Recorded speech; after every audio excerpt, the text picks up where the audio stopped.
Olá, este é o MP com você, um programa do Ministério Público do Estado do Espírito Santo em parceria com a Assembleia Legislativa. Hoje estamos recebendo aqui nos estúdios da TV Assembleia o dirigente do Centro de Apoio Operacional de Defesa do Meio Ambiente, Dr. Marcelo Lemos Vieira. Seja muito bem-vindo, doutor. Obrigado, Rubem. E vamos falar exatamente da atuação do Ministério Público nessa questão ambiental. Doutor, para a gente começar já direto, de forma direta, de que forma o Ministério Público atua nessa área ambiental?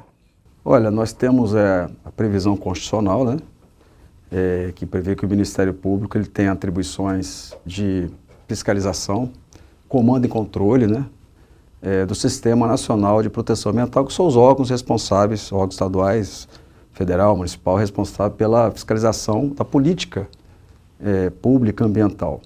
E, além disso, a gente vem desempenhando um trabalho mais recente, no sentido de estar utilizando a autocomposição, né, os meios de autocomposição, a mediação, a conciliação, mais a mediação, né, o Ministério Público como um grande interlocutor entre esses órgãos e a sociedade, porque a sociedade, pelo artigo 225 da Constituição, ela tem um dever, né, também de participar das decisões ou da construção da política pública. É um direito novo, que tem suas nuances, e o Ministério Público ele está atento, né, à necessidade de transformar a sua atuação de 88 para cá. Então eu diria que hoje a atuação mais importante que o Ministério Público tem nessa área é buscar realmente, junto a todos os atores, né, seja a empresa privada, poder público, iniciativa privada, no sentido de estar consolidando, né, esse direito fundamental, que é o direito ambiental, que é dificílimo, né, haja vista aí os noticiários todos os dias que nós temos questões, desde as questões climáticas até questões que envolvem saneamento básico, mudanças climáticas, né? E a gente procura, então, vai se adaptando, né, para poder levar para a sociedade a concretização, a efetivação de que a gente chama de justiça ambiental.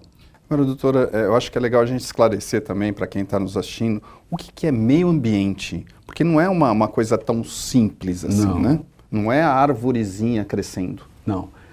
A Constituição tem um conceito, né, que é um bem de uso coletivo, né, todos os bens jurídicos tutelados, bem de uso comum do povo, né, aí envolveria a proteção da água, do ar, a proteção das florestas, a questão urbana, que também inclui aí. É um conceito vastíssimo e, na minha opinião, até um conceito um pouco ultrapassado, porque coloca o meio ambiente como sendo bem, né, de uso comum, e quando você trata de bem, você objetiva muito, né, a proteção ambiental. Hoje, o conceito mais moderno, a gente tem uma visada do planeta como sendo outro ser, né? E a gente tem que cuidar desse ser que é o nosso habitat, a nossa casa. Então, se a gente fosse hoje dizer que o que seria o conceito de meio ambiente é cuidar do planeta. Acho que é o melhor conceito que tem. Perfeito. E, doutor, o CAOA, o Centro de Apoio Operacional de Defesa do Meio Ambiente do Ministério Público Estadual, o que é esse centro de apoio, para que ele serve, como é que funciona isso dentro do Ministério Público? Nós temos diversos centros de apoio, né, um deles da área ambiental. Ele exclusivamente foi criado para poder apoiar os promotores de justiça lá na atividade fim, na ponta. Eu, por exemplo, tenho uma peculiaridade, eu sou dirigente do centro de apoio e sou promotor de justiça de meio ambiente de Vitória. Então, muitas vezes você não consegue, como o direito ambiental é um mar de informações, né? A gente tem aí um direito multidisciplinar, ou a matéria, não é um direito, é uma matéria multidisciplinar, envolvendo várias outras ciências. Você imagina o promotor de justiça ter que ele ficar buscando essas informações. Então, o centro de apoio, ele apoia o promotor de justiça, e deixar isso bem claro, que às vezes há uma confusão, assim como se o centro de apoio do meio ambiente, do Ministério Público, pudesse exercer outra atividade que não fosse essa, mas não é apoio ao promotor de justiça, para levar a melhor informação no menor tempo possível, para ele tomar a melhor decisão nos seus procedimentos, nas suas investigações ou nos seus processos de autocomposição nas diversas comarcas do Estado. E um dos pontos aí nesse processo de ajuda, de auxílio aos promotores de justiça nas suas comarcas, foi exatamente o Observatório Ambiental. O que é esse Observatório Ambiental? De onde ele surgiu? Qual a história dele, doutor? O Observatório Ambiental foi uma ideia que surgiu a partir dos termos de compromisso que nós temos com as empresas aqui do Porto Tubarão, a Vale e a ArcelorMittal. A Vale está cedendo para nós o espaço físico, né? Na verdade, o espaço físico é nosso, ela está cedendo os equipamentos e a ArcelorMittal a parte de programação, de TI. Então a gente, é uma forma, eu não diria de compensar, porque esses valores não compensam, evidentemente, os impactos, mas é uma forma de contribuir com o Ministério Público na busca dessas informações. O observatório, como o próprio nome diz, é buscar em todos os órgãos públicos e privados informações, compilar essas informações, tornar essas informações mais palatáveis para a leitura do promotor de justiça e para o próprio CAOA, para nós mesmos. Porque é muito difícil, como é uma matéria muito transdisciplinar, você tem muitos órgãos. Você imagina, o Brasil é o único país do mundo que tem 3 entes, né? União, Estado e município. Todos 3 têm competência comum para fiscalizar. Então é aquele monte de informação espalhada para tudo quanto é site, tudo quanto é tipo de endereço.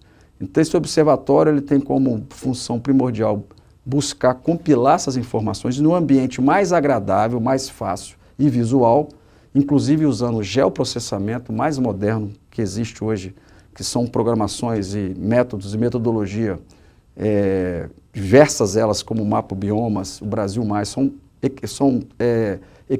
tecnologias de hardware e de software que nós estamos trazendo para dentro desse observatório para fazer com que haja, de uma forma mais rápida, mais eficiente, que essa informação chegue ao promotor de justiça e também à sociedade, que bom que se diga isso, né? Porque são informações públicas, né? Então nós temos aí, então estamos tendo todo cuidado de colocar ali informações públicas. Dá um exemplo assim, a Cesam, por exemplo, que é uma concessionária. Quando você entra lá, o promotor entra no site, lá, você tem algumas informações lá que estão claras, outras não, de leitura difícil, que é uma tecnicidade diferente do direito. Então o observatório vai fazer uma tradução, vai fazer com que o promotor possa ali, num ambiente mais agradável, ele ler aquela informação e poder tomar uma decisão. Então eu diria que é uma mudança de paradigma muito grande nas atribuições e na forma de atuar do Ministério Público, acompanhado dessas coordenações aí que a gente está construindo aí ao longo desses anos. Vamos falar então dessas coordenadorias aí, doutor. Quais são elas e para que elas servem? Pois é, alguns anos atrás nós tivemos um encaminhamento, vamos dizer assim, do ministro Herman Benjamin. Ele fez uma crítica muito inteligente do cormarquismo, né? Porque o meio ambiente ele não tem fronteira. Né? Exato. O meio ambiente não é meio, né? Ele é inteiro. Né? Uhum. Então, e afeta a todos. A todos, indistintamente. Né? A gente vê isso na crise hídrica. Nós já estamos aí de novo na emergência hídrica.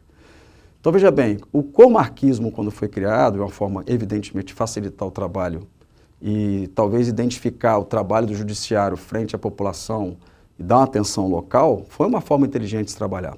Para o meio ambiente não funciona muito bem, porque você imagina, você tem uma bacia hidrográfica que tem lá vários municípios, né? E os problemas da bacia hidrográfica são muito comuns. Então, partiu-se de uma ideia de se fatiar o Estado em coordenadoria de bacia hidrográfica, ter um coordenador para trabalhar com o meio ambiente na bacia hidrográfica. Por que também isso? Por que a bacia? Porque tem previsão legal.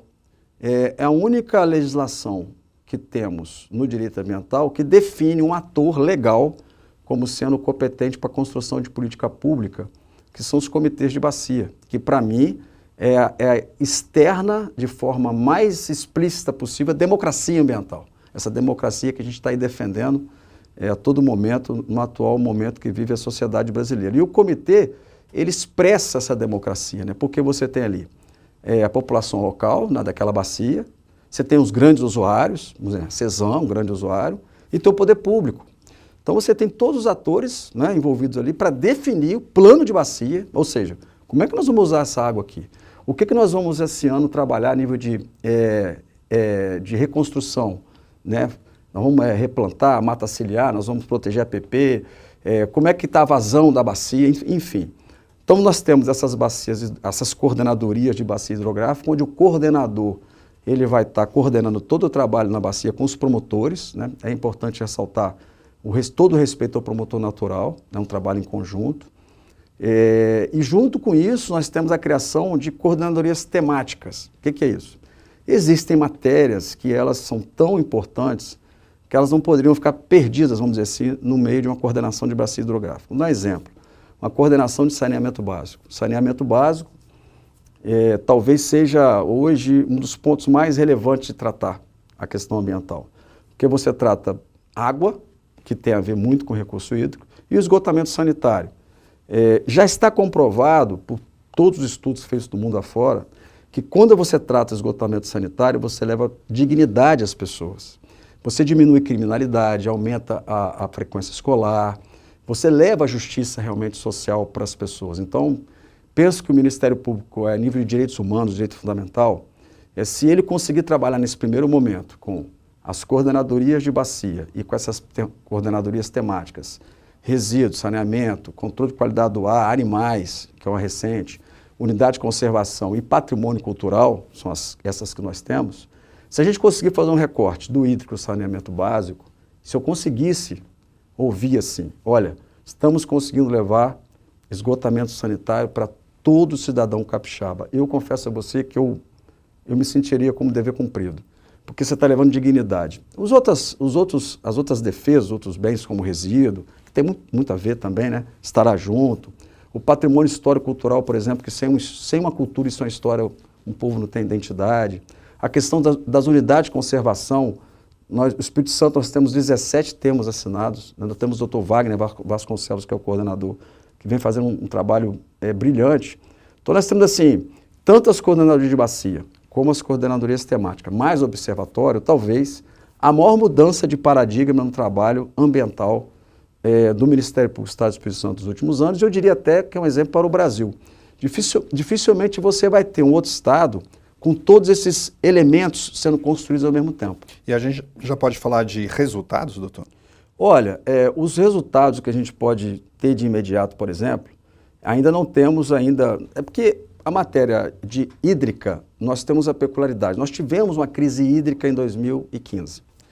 Independente das coordenadorias, a gente já trabalhou meio que nesse sentido, com bacia, porque nós já tínhamos os planos.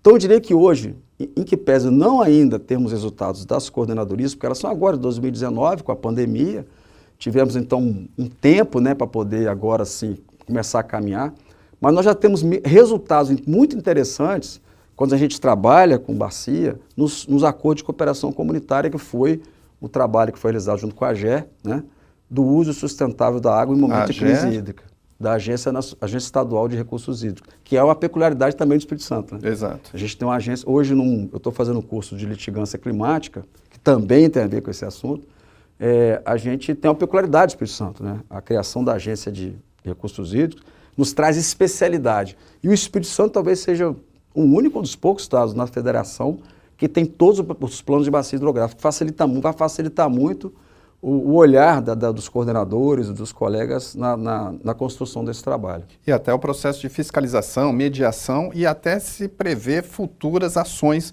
do Ministério Público. As ações elas vão caminhar muito junto com os planos, né? Uhum. O cumprimento do que é definido no plano de atuação. Né? Nós vamos falar desses planos já, doutor. Nós vamos sair agora para um rápido intervalo e voltamos já. Você está assistindo o MP com você.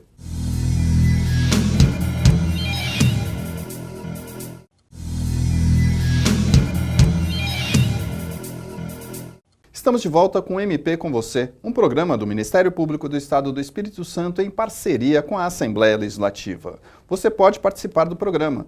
Veja os nossos endereços aqui embaixo e mande a sua mensagem, a sua crítica, a sua opinião a respeito do programa. Hoje estamos recebendo aqui o dirigente do Centro de Apoio Operacional de Defesa do Meio Ambiente do Ministério Público Estadual, Dr. Marcelo Lemos Vieira. Dr. Marcelo, nós falávamos no bloco anterior da questão dos planos, né, de coordenadorias. Como são esses planos? Quais são esses planos? Como é que funciona isso dentro do MP? O Ministério Público, há algum tempo, vem trabalhando com planejamento estratégico. Né? E, na verdade, como trabalham as empresas, no modo geral, na iniciativa privada. Né? Você, para poder alcançar objetivos, tem que ter lá um plano, metas. Né? Então, a gente veio, vamos dizer assim, amadurecendo isso na instituição e o nosso planejamento estratégico ambiental final, o pano de fundo, é trabalhar com água, chama Água Viva. Né? Então, com a criação das coordenações e para trabalhar com bacia hidrográfica, nós tivemos que fazer uns recortes. Então, planos de ação, planos de atuação das coordenadorias são recortes, bens jurídicos tutelados, né, que a gente escolhe para poder trabalhar aí anualmente ou de forma bienal, dependendo da necessidade. Então, nós temos, por exemplo, a questão que envolve as bacias hidrográficas, que são bacias com os planos abertos, né, que a gente chama, temos 10 planos de atuação, tem saneamento básico, resíduo sólido, desmatamento, patrimônio cultural, unidade de conservação e por aí vai. Então, você tem, vamos dizer assim, um caminho, né, para trilhar nessa bacia hidrográfica, e repito, sempre tendo como pano de fundo o plano de bacia, né, que é o plano maior, que é o plano mãe, que é o plano que é escolhido, né, e construído lá com o comitê de bacia, que muitas vezes não tem essas matérias, como, por exemplo, um patrimônio cultural. Por isso que os planos de atuação das coordenadorias, eles têm algumas peculiaridades, mas eu entendo que, com o tempo, esses comitês de bacia, por ser um espaço muito democrático, vão acabar abrangendo também as outras matérias, né? Vai ser um ambiente que me parece que a tendência é que a sociedade ali, como sendo o ator principal, como o meio ambiente, eu não gosto de falar, como eu falei, não gosto de falar como bem de uso comum, mas como ele permeia todos e atinge a todos, e todos têm que participar, acredito que esses planos de atuação de coordenação um dia irá se confundir até com um plano de bacia hidrográfica. Agora, doutor, qual a análise que o senhor faz da situação atual das bacias aqui no Espírito Santo? Olha, a gente, como no mundo, nós estamos tendo ciclos bastante extremos, né? De abundância de água e de falta de água. Nós temos uma característica muito interessante, o Espírito Santo nós não temos um número razoável de nascentes originárias, vamos dizer assim, nós dependemos muito dos cursos de água de outros estados, Minas Gerais, por exemplo. Nós não temos um aquífero considerável, ou seja, uma água subterrânea considerável. Então, se perguntar assim, como é que faz para a gente poder ter segurança jurídica? No sentido da segurança hídrica. A gente precisa trabalhar coordenado com os outros estados. A gente até tem um grupo de região sudeste trabalhando isso. E não tem muito segredo. A água, ela nasce, né? Ou é chuva, ou ela é nascente. Então, a gente bate lá na questão da mudança climática, necessariamente.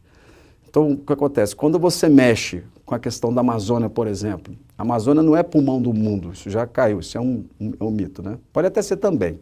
Mas a Amazônia, na verdade, ela influencia diretamente nas questões climáticas. Então, com o desmatamento que está havendo na Amazônia de uma forma bastante significativa, nós estamos tendo mudança de épocas de chuva, né, no Brasil, em especial aqui nessa região nossa. Então, hoje, você vê, há pouco tempo nós tivemos muita chuva, então nós estamos em abundância de água, né? Hoje, nós estamos tendo uma seca bastante significativa também, extremo. Então, o estado do Espírito Santo, eu estava vendo, a AGE já acendeu lá a luz amarela, estamos em estado de emergência.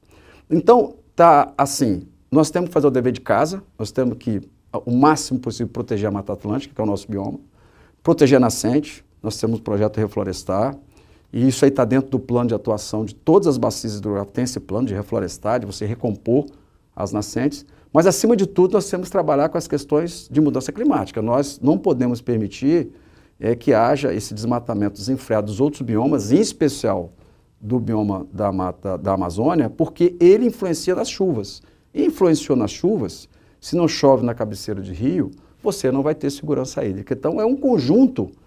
Você não tem como atacar só uma coisa, é um conjunto de situações que tem que ser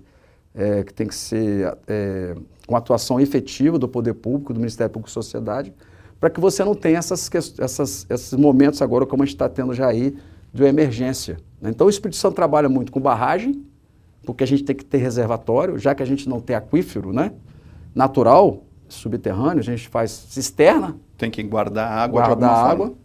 Né? E aí entra outros fatores, né? Você usar energia renovável, você buscar reutilização de água. Nós estamos, por exemplo, a ArcelorMittal está buscando junto ao município de Vitória uma autorização para construir uma ET num terreno que está sendo doado, num terreno da própria Arcelor.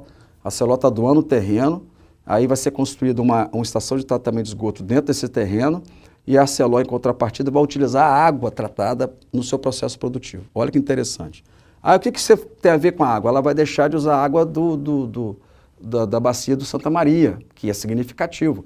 Em que pese ela usar um percentual muito pequeno, porque a grande parte do processo deles ali é resfriamento através de água salgada, mas o pouco que eles usam é muito. Exato. Isso é grande. Então, todos esses fatores em conjunto, né? E nós temos que se lembrar sempre que quem mais usa água é a agricultura, 70%. Né? E nos plantios? É a agricultura. O Espírito Santo não tem grandes latifúndios, são pequenos agricultores.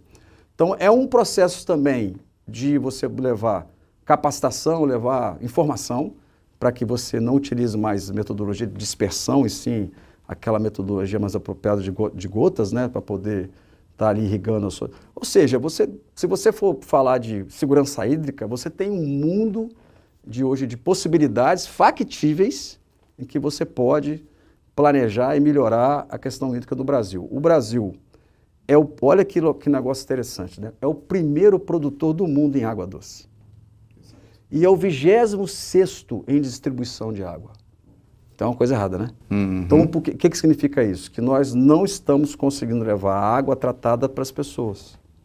A gente produz, quer dizer, falta água no Brasil. Não falta, falta planejamento, né? Então você poderia ter, por exemplo, estados que hoje sofrem com seca, questão, por exemplo, do São Francisco lá, né?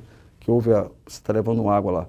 Você poderia ter situações assim, se você planejar, você consegue levar água para lugares que falta água, se você tiver planejamento, competência, eficiência, se fizer parte de política pública.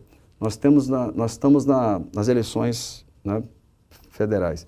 Nós temos que olhar os candidatos, qual o projeto de governo, onde é que estão as questões ambientais aí, né? Eu acho que não tem mais como você não escolher um candidato sem olhar para a questão ambiental. Eu acho que são duas questões que sempre vão estar agora aí, a corrupção e o meio ambiente. Não tem como, acho que até, porque a saúde é importante, mas se não tiver água, como é que você vai levar saúde para as pessoas? Então, essas questões todas têm que estar na pauta do dia, né, da política brasileira. Estão caminhando lado a lado aí. E, doutor, como é que está a atuação do Ministério Público aqui no Espírito Santo em relação à questão do meio ambiente? Pois é, aqui nós temos uma atuação, eu diria, bastante significativa.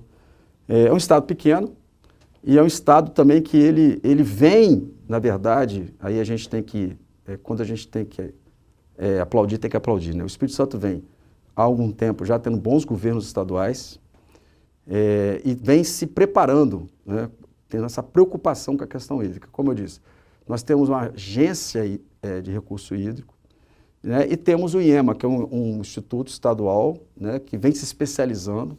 É claro que a gente ainda tem muito o que avançar, então isso ajuda muito ao trabalho do Ministério Público, você ter o diálogo, né, com esses órgãos e com os licenciamentos municipais agora, que evidentemente nós temos que ter cuidado, porque nem todo município às vezes tem uma competência técnica para licenciar, mas é importante que a gente leve também esse poder de decisão para o local, né?